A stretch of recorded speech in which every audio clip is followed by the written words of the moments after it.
Hi ಸ್ನೇಹಿತರೆ, ಎಲ್ಲರಿಗೂ ವಿಭಾವಳಿ YouTube ಚಾನಲ್ಗೆ ಸ್ವಾಗತ. ಯಾರೆಲ್ಲ ನಮ್ಮ ಚಾನಲನ್ನು ಸಬ್ಸ್ಕ್ರೈಬ್ ಮಾಡದೆ ನೋಡ್ತಾ ಇದ್ದೀರಾ, ಪ್ಲೀಸ್ ಸಬ್ಸ್ಕ್ರೈಬ್ ಮಾಡಿ, ಸಪೋರ್ಟ್ ಮಾಡಿ ಫ್ರೆಂಡ್ಸ್. ಶಾರದೆ ಧಾರಾವಾಹಿಯ ಇಂದಿನ ಸಂಚಿಕೆಯಲ್ಲಿ ಏನಾಗುತ್ತೆ ಅಂತ ನೋಡೋಣ ಬನ್ನಿ. ಸಂಚಿಕೆಯ ಶುರುವಿನಲ್ಲಿ ಈ ಕಡೆ ಇನ್ಸ್ಪೆಕ್ಟರ್ನ ಮೀಟ್ ಮಾಡೋದಕ್ಕೆ ಅಂತ ಸುಮಿತ್ರಾ ಗಂಡ ಸುಮಿತ್ರಾ ಬಂದಿರ್ತಾರೆ. ಏನಾಯಿತು ಇವ್ರ ಕೇಸು ಅಂತ ಇನ್ಸ್ಪೆಕ್ಟ್ರನ್ನ ಕರೆದು ವಿಚಾರಿಸ್ತಾ ಇರ್ತಾರೆ. ಎಲ್ಲ ಕಡೆ CCTV ಕ್ಯಾಮ್ರಾ ಫುಟೇಜ್ ತೆಗ್ಸಕ್ಕೆ ಹೇಳಿದ್ದೀನಿ, ಇನ್ 24 ಅವರ್ಸಲ್ಲಿ ಕೇಸ್ನ ಕ್ಲಿಯರ್ ಮಾಡ್ತೀನಿ ಅಂತ ಇನ್ಸ್ಪೆಕ್ಟರ್ ಕೂಡ ಹೇಳ್ತಾರೆ. ಆ ಸ್ಪಾಟಲ್ಲಿ ಒಬ್ರು ಸಿಕ್ಕಿದ್ರು, ಅವ್ರನ್ನ ಅರೆಸ್ಟ್ ಮಾಡ್ಕೊಂಡು ಕರ್ಕೊಂಬಂದಿದ್ದೀವಿ ಅಂತ ಶಾರದನ್ನ ತೋರಿಸ್ತಾರೆ. ಶಾರದನ್ನ ಕರ್ಕೊಂಬಂದು ಇವ್ರ ಮುಂದೆ ನಿಲ್ಸಿದ ತಕ್ಷಣನೇ ಸುಮಿತ್ರಂಗೆ ತುಂಬ ಕೋಪ ಬರುತ್ತೆ. ಏನು ಹೇಳ್ತಾ ಇದ್ದೀರಾ ಇನ್ಸ್ಪೆಕ್ಟರ್ ನೀವು ಅಂತ ಹೇಳಿದಾಗ, ಹೌದು ಮೇಡಮ್, ನಿಮ್ಮ ಕಿಡ್ನಾಪ್ ಮಾಡೋ ಹತ್ರ ಜಾಗದಲ್ಲಿ ಇವಳಿದ್ಲು, ಇವಳು ಕೈವಾಡನೂ ಇದೆ, ಅದಕ್ಕೆ ನಾವು ಇವಳನ್ನ ಅರೆಸ್ಟ್ ಮಾಡ್ಕೊಂಡು ಕರ್ಕೊಂಬಂದಿದ್ದೀವಿ. ಸುಮಿತ್ರಾ ಆಗ ಶಾರದಾ ಹತ್ರ ಬಂದು, ಈ ಶಾರದಾ ಇರಲಿಲ್ಲ ಅಂದರೆ ಇವತ್ತು ನಾನು ಜೀವಂತವಾಗಿ ನಿಂತ್ಕೊತಾ ಇರಲಿಲ್ಲ. ನಾನು ಕಾಪಾಡಿದ್ದೆ ಈ ಹುಡುಗಿ ಕಣ್ರಿ, ನಾನು ನಿಮಗೆ ಅವಾಗಲೇ ಹೇಳಿಲ್ವಾ ನಾನು ಒಬ್ಳು ಹುಡುಗಿ ಕಾಪಾಡಿದ್ಲು ಅಂತ, ಇವಳೇರಿ ಅಂತ ಸುಮಿತ್ರಾ ಅವ್ರ ಗಂಡಂಗೆ ಹೇಳ್ತಾ ಇರ್ತಾರೆ. ಶಾರದಾ ಏನು ಮಾತಾಡದೆ ಸುಮ್ಮನೆ ಕಣ್ಣೀರಾಗ್ತಾ ನಿಂತಿರ್ತಾಳೆ. ಇದೇನಾ ನೀವು ನನಗೆ ಕೊಡೋ ಮರ್ಯಾದೆ? ಇವಳು ನನ್ನ ಜೀವ ಉಳಿಸಿರೋಗಿ ಇವತ್ತು ಸ್ಟೇಷನ್ನಲ್ಲಿ ನಿಲ್ಲಿಸಿದ್ದೀರಾ ಅಂತ ಸುಮಿತ್ರಾ ಪೊಲೀಸ್ನರಿಗೆ ಆವಾಜ್ ಆಗ್ತಾ ಇರ್ತಾಳೆ. ತುಂಬಾ ಥ್ಯಾಂಕ್ಸ್ ಅಮ್ಮ, ನನ್ನ ಹೆಂಡತಿ ಜೀವ ಉಳಿಸಿರೋ ದೇವತೆ ನೀನು ಅಂತೇಳಿ ಸುಮಿತ್ರಾ ಗಂಡ ಕೈ ಮುಗಿದು ಕೇಳ್ಕೊತಾ ಇರ್ತಾರೆ. ಈ ಕಡೆ ಜ್ಯೋತಿಕಾ ಬಂದ್ಬಿಟ್ಟು, ನಮ್ಮ ಅಮ್ಮನ ಪ್ರಾಣ ಉಳಿಸಿರೋದಕ್ಕೆ ನಿಮಗೆ ತುಂಬಾ ಥ್ಯಾಂಕ್ಸ್ ಅಂತ ಹೇಳ್ತಾಳೆ. ಈ ಕಡೆ ಇನ್ಸ್ಪೆಕ್ಟರ್, ಏನಮ್ಮ ಶಾರದಾ, ನೀನು ಅವರೋಡಿಗಳು ನೋಡಿದ್ರೆ ಗುರ್ತಿಸ್ತೀಯಾ ಅಂತ ಕೇಳ್ತಾರೆ. ಸರ್, ಅವರೆಲ್ಲರೂ ಕೂಡ ಮಾಸ್ಕ್ ಹಾಕಿದ್ರು, ಅದರಲ್ಲಿ ನಾನೊಬ್ಬನ ಮಾಸ್ಕ್ನ ತೆಗೆದು ಅವನ ಮುಖ ನೋಡಿದ್ದೀನಿ ಸರ್, ಅವನನ್ನು ತೋರಿಸಿದ್ರೆ ನಾನು ಗುರ್ತಿಸ್ತೀನಿ ಸರ್ ಅಂತ ಶಾರದಾ ತಡವರಿಸ್ತಾನೆ ಹೇಳ್ತಾಳೆ. ಸರಿ ಆಯ್ತಮ್ಮ, ನಿನ್ನ ಅಡ್ರೆಸ್ಸು, ನಿನ್ನ ಮನೆ, ಅದು ಫೋನ್ ನಂಬರು ಎಲ್ಲ ನಮಗೆ ಕೊಟ್ಬಿಟ್ಟು ಇಲ್ಲಿಂದ ಹೋಗಮ್ಮ ಅಂತ ಶಾರದಾಗೆ ಇನ್ಸ್ಪೆಕ್ಟರ್ ಹೇಳ್ತಾರೆ. ಒಂದು ಹಳ್ಳಿ ಲಕ್ಷ್ಮೀಪುರ ಅಂತ, ನನ್ನ ಹೆಸರು ಶಾರದಾ ಅಂತ ಶಾರದಾ ಹೇಳ್ತಾಳೆ. ಸರಿ ಅಮ್ಮ, ನಾನು ಆಯಿತು ಬರ್ತೀನಿ ಅಂತ ಸುಮಿತ್ರಂಗೆ ಹೇಳಿ ಅಲ್ಲಿಂದ ಶಾರದಾ ಓಡ್ತಾಳೆ. ಅವಳು ಹೋಗ್ತಾ ಇದ್ದಾಗ ಸುಮಿತ್ರಂಗೆ ಏನೋ ಒಂಥರ ತಳಮಳ ಶುರುವಾಗುತ್ತೆ. ರೀ, ಅವಳು ನಮಗೆ ಇಷ್ಟೊಂದೆಲ್ಲ ಸಹಾಯ ಮಾಡಿದ್ದಾಳೆ, ನಾವು ಅವಳಿಗೆ ಏನಾದರೂ ಸಹಾಯ ಮಾಡ್ಬೇಕ್ರಿ ಅಂತ ಸುಮಿತ್ರಾ ತನ್ನ ಗಂಡನ ಹತ್ರ ಹೇಳ್ತಾಳೆ. ಅಷ್ಟರಲ್ಲಿ ಶಾರದಾ ಮರೆಯಾಗಿರ್ತಾಳೆ. ಅಯ್ಯೋ, ಇಲ್ಲೇ ಇದ್ಲು, ಈಗ ಎಲ್ಲೋದ್ಲು, ಇಲ್ಲೆಲ್ಲ ಹತ್ರದಲ್ಲಿ ಇರ್ತಾಳೆ, ಅವಳಿಗೆ ನಾವು ಸಹಾಯ ಮಾಡಲೇಬೇಕು ಅಂತೇಳಿ ಹುಡುಕ್ತಾ ಬರ್ತಾರೆ. ಆವಾಗ ಶಾರದಾ ರೋಡಲ್ಲಿ ಮಗು ಕೈ ಹಿಡ್ಕೊಂಡು ನಡ್ಕೊಂಡು ಬರ್ತಾ ಇರ್ತಾಳೆ. ನನಗೆ ಅಂತ ಇರೋಳು ಇವಳೊಬ್ಳೆ ಹೆಂಡ್ತಿ ಅಂತ ಶಾರದನ ಗಂಡ ಹೇಳಿರೋ ಮಾತನ್ನ ನೆಟ್ ಮಾಡ್ಕೊಂಡು ರೋಡಲ್ಲಿ ನಡ್ಕೊಂಡು ಬರ್ತಾ ಇರ್ತಾಳೆ. ಅಷ್ಟರಲ್ಲಿ ಹುಡುಕ್ತಾ ಬಂದ ಸುಮಿತ್ರಾ ಕೈಗೆ ಶಾರದಾ ಸಿಗ್ತಾಳೆ. ಶಾರದಾ, ಏನಮ್ಮ ನೀನು ಕೇಳ್ದೆ ಬಂದೇ ಬಿಟ್ಟಿದ್ಯಾ, ನಿನ್ನೆ ಹುಡುಕ್ತಾ ಬಂದ್ವಿ ನಾವು ಅಂತ ಹೇಳಿದಾಗ, ಅಮ್ಮ ನನಗೇನಂತ ಗೊತ್ತಾಗ್ಲಿಲ್ಲ, ಸ್ಟೇಷನ್ನಿಂದ ಸಾಕು ಅಂತ ಅನಿಸ್ಬಿಟ್ಟಿತ್ತಮ್ಮ ನನಗೆ, ಅದಕ್ಕೆ ಹೊರಗೆ ಬಂದ್ಬಿಟ್ಟೆ ನಾನು ಅಂತಾಳೆ. ಯಾಕಮ್ಮ ಈಗ ಮಾತಾಡ್ತೀಯ? ನಿನ್ನ ಪಾಲಿಗೆ ನಾವಿದ್ದೀವಿ, ಈಗ ಏನಾದರೂ ಆಗೋದಕ್ಕೆ ನಾವು ಬಿಟ್ಬಿಡ್ತೀವಾ?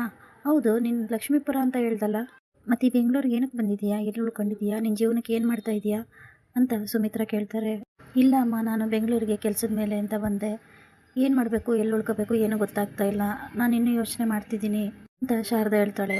ನೀನು ಕಷ್ಟದಲ್ಲಿದೆಯಾ, ನೀನು ತಪ್ಪಾಗಿ ತಿಳ್ಕೊಳ್ಳಲ್ಲ ಅಂತ ಅಂದರೆ ನಾನು ನಿನಗೆ ಒಂದು ಸಹಾಯ ಮಾಡಬೇಕು ಅಂತ ಇದ್ದೀನಿ, ಸಹಾಯ ಮಾಡಲಿ ನಿನಗೆ ಹೇಳಮ್ಮ ಅಂದಾಗ, ನೀವು ಶ್ರೀಮಂತರು, ನೀವು ನನಗೆ ದುಡ್ಡು ಕೊಡ್ತೀರಾ ಅಂತೇಳಿ ನಾನು ಕಾಪಾಡಿಲ್ಲ ನಿಮ್ಮನ್ನು, ನನ್ನ ಜಾಗದಲ್ಲಿ ಬೇರೆ ಯಾರಾದರೂ ಇದ್ದರೂ ಕೂಡ ಅದೇ ಕೆಲಸ ಮಾಡ್ತಾಯಿದ್ರು, ನಾನು ಹಾಗೆ ಮಾಡಿದ್ದೀನಿ ಅಷ್ಟೇ ಅಂತ ಹೇಳಿ ಶಾರದಾ ಹೇಳ್ತಾಳೆ.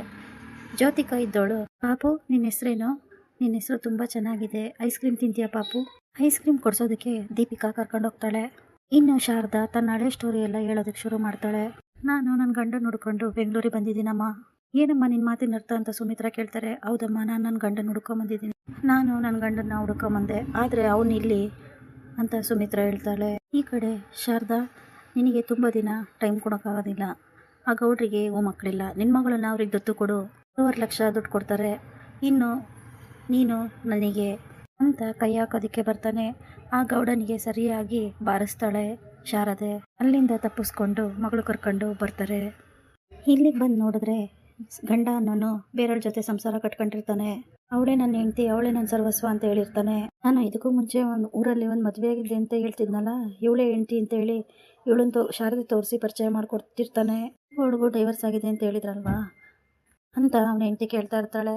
ಅದೆಲ್ಲ ನನಗೆ ಗೊತ್ತಿಲ್ಲ, ಈಗ ನೀವು ನನ್ನ ಜೊತೆ ಬರಬೇಕಷ್ಟೇ. ಯಾಕೆ ಹೇಳ್ತಿರ್ಬೇಕಾದ್ರೆ ಗಂಡನಿಗೆ ಶನಿವಾರ ಭಾನುವಾರ ಅಂದರೆ ಸಾಕ ಅಂತ ಗಂಡ ಆದವನು ಹೇಳ್ತಾನೆ. ಈ ಮಾತನ್ನು ಕೇಳಿ ಶಾರದಂಗೆ ತುಂಬ ಕೋಪ ಬರುತ್ತಾ ಇರುತ್ತೆ. ಗಂಡನಿಗೆ ಕಪಾಳಕ್ಕೆ ಸರಿಯಾಗಿ ಬಾರಿಸಿ, ಇವತ್ತಿಂದ ನೀನು ನನ್ನ ಮಗಳಿಗೆ ನನ್ನ ಪಾಲಿಗೆ ಸತ್ತೋದೆ ಅಂತೇಳಿ ಆ ಮಗುನ ನೀನು ಬಿಟ್ಟು ಕಾಲಲ್ಲಿ ಕಸ ಮಾಡ್ದೋ ಅದೇ ಮಗುನ ನಿನ್ನ ಎತ್ತರಕ್ಕೆ ಬಿಡಿಸ್ತೀನಿ, ಆಗ ಕಾಲು ಕಸವಾಗಿ ನೀನಿರ್ತೀಯ ಅಂತ ಹೇಳ್ಬಿಟ್ಟು ಆ ಮಗುನ ಕರ್ಕೊಂಡು ಶಾರದಾ ಅಲ್ಲಿಂದ ಹೊರಟಿರ್ತಾಳೆ. ಶಾರದನ ಕತೆ ಕೇಳಿದ ಸುಮಿತ್ರನ ಗಂಡ, ರೀ ಇವಳು ನಮ್ಮನೇಲೇ ಇದ್ರೆ ಚೆನ್ನಾಗಿರುತ್ತೆ, ನಮ್ಮನೆ ಔಟ್ ಹೌಸಲ್ಲಿ ಇರಲಿ ರೀ ಅಂತ ಸುಮಿತ್ರಾ ಹೇಳ್ತಾರೆ. ಇನ್ಮೇಲೆ ನೀನು ನಮ್ಮನೇಲೇ ಇರ್ತೀಯ, ನಮ್ಮ ಮನೆಯಲ್ಲಿರೋ ಔಟ್ ಹೌಸಲ್ಲಿ ನೀನು ಇರ್ತೀಯ ಕಂದ ಅಂತ ಸುಮಿತ್ರಾ ಕೇಳ್ತಾರೆ. ನೋಡಿ ಅಮ್ಮ, ನನಗೆ ಏನು ಕೆಲಸ ಗೊತ್ತೋ ಆ ಕೆಲಸನ ಮಾಡೋಕ್ಕೆ ನೀವು ಅವಕಾಶ ಮಾಡಿಕೊಡ್ಬೇಕು. ಅದೇನು ಅಭ್ಯಂತರ ಇಲ್ಲ ಅಮ್ಮ, ನಾನು ನಿಮ್ಮ ಮನೇಲಿ ಇರ್ತೀನಿ. ನೀವು ಯಾರೋ ನನಗೆ ಗೊತ್ತಿಲ್ಲ, ಪರಿಚಯ ಇಲ್ಲದೆ ಇದ್ರೂ ಕೂಡ ನೀವು ನನಗಿಷ್ಟೆಲ್ಲ ಸಹಾಯ ಮಾಡ್ತಾ ಇದ್ದೀರಾ ಅಂತ ಶಾರದಾ ಹೇಳ್ತಾಳೆ. ಆಗ ಸುಮಿತ್ರಾ ಅವ್ರ ಗಂಡ ಒಂದೇ ಒಂದು ಕಂಡೀಷನ್ ಅಂತಾರೆ, ನಮ್ಮ ಮನೆ ಕೆಲಸದೊಳಗಾಗಿ ಬರೋದು ನಾವು ಒಪ್ಪಲ್ಲ, ನೀನು ನಮ್ಮ ಮನೆಯವರಂತೆ ಎಲ್ಲರಂತೆ ನೀನು ಇರಬೇಕು ಹೇಳ್ದಾಗ ಶಾರದಾ ಆಯಿತು ಅಂತ ಖುಷಿಯಾಗಿ ಒಪ್ಕೊಂತಾಳೆ. ಜೊತೆಗೆ ಅಲ್ಲಿಗೆ ಜ್ಯೋತಿಕಾ ಅಲ್ಲಿಗೆ ಬರ್ತಾರೆ. ಮಗಳೇ, ಇನ್ಮೇಲೆ ಇವ್ರು ನಮ್ಮ ಮನೇಲಿ ಇರ್ತಾರೆ ಎಂದಾಗ ತುಂಬ ಖುಷಿ ಆಗುತ್ತೆ ಮಗುಗೆ. ಅಮ್ಮಮ್ಮ ಬಾಯಿಲಿ, ನೀನಂದರೆ ನನಗೆ ತುಂಬ ಇಷ್ಟ, ನಿನಗೆ ಐಸ್ ಕ್ರೀಮ್ ಅಂದರೆ ಇಷ್ಟನಾ, ಫ್ಲೇವರ್ ಬೇಕು ಅಂತ ಕೇಳಿದಾಗ ಮಿಕ್ಸ್ ಫ್ಲೇವರು ಮಗು ಹೇಳುತ್ತೆ. ನನಗೂ ಕೊಡ್ತೀಯ ಅಂದಾಗ ಹಾಂ ತಗೊಳ್ಳಿ, ಬೇಡ ನೀನೇ ತಿನ್ನು, ಈಗ ನೀನು ನಮ್ಮ ಮನೆಗೆ ಬರ್ತೀಯಲ್ವಾ, ಬನ್ನಿ ಹೋಗೋಣ ಅಂತೇಳಿ ಮಗುನು ಮತ್ತು ಶಾರದನ್ನು ಕರ್ಕೊಂಡು ಅವ್ರ ಮನೆಗೆ ಹೋಗ್ತಾರೆ. ಇನ್ನೊಂದು ಕಡೆ ಸಿದ್ದು 20 ವರ್ಷದ ಹಳೆ ಚೈನ್ ಇಟ್ಕೊಂಡು ಈಗ ಬಂದು ಈ ಚೈನ್ ನೋಡಿದ್ದೀರಾ ಅಂತ ಎಲ್ಲರನ್ನೂ ಕೇಳ್ಕೊತ ಬರ್ತಾ ಇರ್ತಾನೆ. ಏನಪ್ಪ ನೀನೀಗ ಹೇಳ್ತಾ ಇದೀಯಾ, ನೆನ್ನೆ ಮನೆ ತೊಗೊಂಡ್ರದೆ ನಮಗೆ ನೆನಪಿರಲ್ಲ, 10 ವರ್ಷದ ಹಳೇದು ಕೇಳ್ತಾ ಇದೆಯಲ್ಲಪ್ಪ ಅಂತಾರೆ ಆ ಊರಿನ ಜನ. ಅದು ಅವಳು ಇದೇ ಊರಳು ಸರ್, ಅದಕ್ಕೆ ನೆನಪಿದೆಯೇ, ನಿಮಗೆ ಯಾರಾದರೂ ನೋಡಿದ್ದೀರಾ ಅಂತ ಕೇಳ್ತಾ ಇದ್ದೀನಿ. ಇದೇ ಊರಾಗ ಅವ್ರ ಅಪ್ಪ ಅಮ್ಮ ಏನಾದರೂ ಗೊತ್ತೇನಪ್ಪ ನಿನಗೆ, ಅವ್ರ ಅಪ್ಪ ಅಮ್ಮನ ಹೆಸರು ಗೊತ್ತಿದ್ರೆ ಹೇಳು ಅಂತಾರೆ. ಇಲ್ಲ ಸರ್ ನನಗೆ ಗೊತ್ತಿಲ್ಲ ಅಂತಾನೆ ಸಿದ್ದು. ಇಡೀ ಹಳ್ಳಿಯೆಲ್ಲ ವಿಚಾರಿಸಿದ್ರು ಸಿದ್ದುಗೆ ಯಾವುದೇ ಮಾಹಿತಿ ಸಿಗೋಲ್ಲ. ಈ ಕಡೆ ಸುಮಿತ್ರಾ ಮತ್ತು ದೀಪುನ ಕರ್ಕೊಂಡು ಕಾರಿಂದ ಇಳಿತಾರೆ. ಮನೆ ನೋಡಿ ತುಂಬ ಖುಷಿ ಪಡ್ತಾ ಇರ್ತಾಳೆ. ಇಷ್ಟು ದೊಡ್ಡ ಮನೆನಾ ಅಂತ, ಈ ಮನೆ ಒಳಗಡೆ ಹೋಗೋಣ ಅಂತ ಕರ್ಕೊಂಡು ಬರ್ತಾರೆ. ಈ ಕಡೆ ಮನೇಲಿ ಎಲ್ಲರೂ ಗಾಬರಿಯಿಂದ ಸುಮಿತ್ರಾಗೋಸ್ಕರ ಕಾಯ್ತಾ ಇರ್ತಾರೆ. ಏನೇ ಆಯಿತು ಅಣ್ಣ ಏನು ಹೇಳಲೇ ಇಲ್ಲ, ಒಂದೇ ಅವಸರಕ್ಕೆ ಬೇಗ ಓಡೋಗ್ಬಿಟ್ಟ, ಏನಾದರೂ ಸಮಸ್ಯೆ ಆಗಿತ್ತಾ ಅಂತ ಕೇಳಿದಾಗ ಸುಮಿತ್ರಾ, ಅಯ್ಯೋ ನಾನು ದೇವಸ್ಥಾನಕ್ಕೆ ಅಂತ ಹೋಗಿದ್ನ, ಅಲ್ಲಿ ಯಾರೋ ಕಿಡಿಗೇಡಿಗಳು ನನ್ನ ಕಿಡ್ನಾಪ್ ಮಾಡೋಕ್ಕೆ ಅಂತ ನೋಡಿದ್ರು, ನನ್ನನ್ನು ಬಂದು ಆ ರೌಡಿಗಳಿಂದ ಕಾಪಾಡಿದ್ದೆ ಇವಳು ಇಲ್ಲ ಅಂದಿದ್ರೆ, ಸಮಯಕ್ಕೆ ಸರಿಯಾಗಿ ಬಂದು ಇವಳು ನನ್ನನ್ನು ಕಾಪಾಡಿಲ್ಲ ಅಂದರೆ ನಾನು ಇವತ್ತು ಜೀವಂತ ಇರ್ತಿರ್ಲಿಲ್ಲ. ಬಿಡ್ತವನ್ನ ಸುಮಿತ್ರಾ, ನೀನು ಈ ಮನೆ ಮಹಾಲಕ್ಷ್ಮಿ, ನಾನು ಇವಳ ಕಾಪಾಡಿದ್ದು ಅಂತ ಹೇಳಿ ಶಾರದನ್ ಮಾತಾಡಿಸಿ ಖುಷಿ ಪಡ್ತಾರೆ. ಪೊಲೀಸ್ನವ್ರು ಬೇರೆ ರೌಡಿಗಳನ್ನ ಹಿಡ್ಕೊಂಡು ಹೋಗೋದು ಬಿಟ್ಟು ಇವಳು ನನ್ನನ್ನು ಕಾಪಾಡಿದ್ದು ಶಾರದನ್ನೇ ಕರ್ಕೊಂಡೋಗಿ ಸ್ಟೇಷನಲ್ಲಿ ಕೂರಿಸ್ಕೊಂಡಿದ್ರು ಕೂಡ. ಅಲ್ಲಿಗೆ ಹೋಗಿ ನಿಜ ಎಲ್ಲ ತಿಳಿಸಿ ಶಾರದನ್ನ ಕಾಪಾಡಿ ಕರ್ಕೊಂಡು ಬಂದ್ವಿ, ಕೇಸು ನಡೀತಾ ಇದೆ, ಅದರಿಂದ ಇವಳನ್ನ ಸೇಫಾಗಿ ನೋಡ್ಕೋಬೇಕು ಅಂತ ನಮ್ಮ ಮನೆಗೆ ಕರ್ಕೊಂಡ್ಬಂದು, ತುಂಬ ಒಳ್ಳೆ ಕೆಲಸ ಮಾಡಿದ್ಯಮ್ಮ ಶಾರದಾ ಅಂತ ಹೇಳಿ ವಿಮಲಾ ಶಾರದಂಗೆ ಖುಷಿ ಮಾತಾಡಿಸ್ತಾರೆ. ವಿಮಲಾ ಶಾರದಂಗೆ, ನಮ್ಮನೆ ಮಹಾಲಕ್ಷ್ಮಿ ಕಾಪಾಡಿದ್ಯಾ ನೀನು, ತುಂಬ ಥ್ಯಾಂಕ್ಸ್ ಅಮ್ಮ ಅಂತ ಅಂತಾರೆ. ದೀಪು ಮನೆಯೆಲ್ಲ ನೋಡಿ, ವಾವ್ ಸೂಪರ್ ಆಗಿದೆ ಮನೆ, ಟಿ ವಿಲೆಲ್ಲ ಇಷ್ಟು ದೊಡ್ಡ ದೊಡ್ಡ ಮನೆ ನೋಡಿದ್ದೀನಿ ಅಂತ ಹೇಳ್ತಾ ಇರುತ್ತೆ ಮಗು. ಸೈಕಲ್ ಏನಾದರೂ ತೊಗೊಂಬಂದಿದ್ರೆ ಈ ಮನೆಯಲ್ಲೇ ಓಡಾಡ್ಬೋದಾಗಿತ್ತು ಅಂತ ಇರುತ್ತೆ ದೀಪು. ಸುಮ್ಮನೆ ಇರು ದೀಪು, ಸೈಲೆಂಟ್ ಆಗಿರು, ಗಲಾಟೆ ಮಾಡ್ಬೇಡ ಅಂತ ಶಾರದಾ ತಡಿತಾ ಇರ್ತಾಳೆ. ಇಲ್ಲಿ ಬಿಡು ಶಾರದಾ, ಚಿಕ್ಕ ಮಗು ಆಟಾಡ್ಕೊಳ್ಳಿ ಅಂತ ಮನೆಯವರೆಲ್ಲ ಹೇಳ್ತಾರೆ. ಶಾರದಾ ಇನ್ಮೇಲೆ ಇಲ್ಲೇ ಇರ್ತಾಳೆ ನಮ್ಮ ಜೊತೆನೆ ಅಂತ ಹೇಳಿದ ಮಾತು ಕೇಳಿ ಸುಮಿತ್ರಾ ಅವ್ರ ಅತ್ತೆಗೆ ತುಂಬ ಕೋಪ ಬರುತ್ತೆ. ಏನಿದ್ ನಿಮ್ಮ ಮುಚ್ಚಾಟ, ಕಾಪಾಡಿದಾಳೆ ಅಂದ ತಕ್ಷಣ ಮನೆಗೆ ಕರ್ಕೊಂಬಂದ್ಬಿಡೋದ, ಒಂದು ಸ್ವಲ್ಪ ದುಡ್ಡು ಕೊಟ್ಟು ಅಲ್ಲೇ ಕಳಿಸಿ ಬರ್ಬೇಕು ತಾನೆ, ಬಿಟ್ಬಿಟ್ಟು ಮನೆಗೆ ಕರ್ಕೊಂಬಂದು ಇಟ್ಕೊಳ್ಳೋದ, ಬೆಗರ್ಸ್ ಫೆಲೋಸ್ ಅಂತ ಬೈತಾ ಇರ್ತಾಳೆ. ಅದು ಅತ್ತೆ ಅಂತ ಸುಮಿತ್ರಾ ಹೇಳೋದಕ್ಕೆ ನೋಡಿದಾಗ, ನೀನು ಮಾತಾಡಬೇಡ ಸುಮ್ಮನೆ ಇರೋ, ಇದನ್ನೇನು ಧರ್ಮಛತ್ರ ಅನ್ಕೊಂಬಿಟ್ಟಿದ್ಯಾ ನೀನು. ಸುಮಿತ್ರಾಗೆ ಹಾಗೆ ಶಾರದಾಗೆ ಬೈತಾ ಇರ್ತಾರೆ. ಅಷ್ಟರಲ್ಲಿ ಸುಮಿತ್ರಾ ಮಾವ ಬರ್ತಾರೆ. ನಮ್ಮನೆ ಮಹಾಲಕ್ಷ್ಮಿ ಜೀವ ಉಳಿಸಿರೋಳು, ಅವಳು ಇವತ್ತು ಕಷ್ಟದಲ್ಲಿದ್ದಾಳೆ ಅಂದಾಗ ನಾವು ಸಹಾಯ ಮಾಡೋದು ನಮ್ಮ ಜವಾಬ್ದಾರಿ, ನಾನೇ ಹೇಳಿದ್ದು ಅವಳನ್ನ ಇಲ್ಲಿ ಕರ್ಕೊಂಬನ್ನಿ ಅಂತ, ಏನು ಮನುಷ್ಯತ್ವನೇ ಇಲ್ವಾ ಅಂತ ಬೈತಾ ಇರ್ತಾರೆ. ಇವರೆಲ್ಲ ಮಾತಾಡ್ತಿರೋದು ನೋಡಿ ಶಾರದಾ ತುಂಬ ಬೇಜಾರು ಮಾಡ್ಕೊತಾಳೆ. ಸುಮಿತ್ರಾ ಗಂಡ ಕೆಲ್ಸದವ್ಳು ಕರೆದು ಔಟ್ ಹೌಸ್ ಎಲ್ಲ ಕ್ಲೀನ್ ಮಾಡಿ ಇವ್ರಿಗೆ ಉಳ್ಕೊಳಕ್ಕೆ ವ್ಯವಸ್ಥೆ ಮಾಡಿಕೊಡು ಅಂತ ಹೇಳ್ತಾರೆ. ಯಜಮಾನ್ರೆ ಅಂತ ಹೇಳಿ ಕೆಲಸದವಳು ಅಲ್ಲಿಂದ ಹೋಗ್ತಾಳೆ.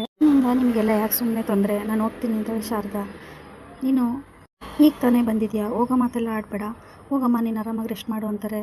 ಇಲ್ಲಿಗೆ ಸಂಚಿಕೆ ಮುಕ್ತಾಯವಾಗುತ್ತದೆ. Thanks for watching.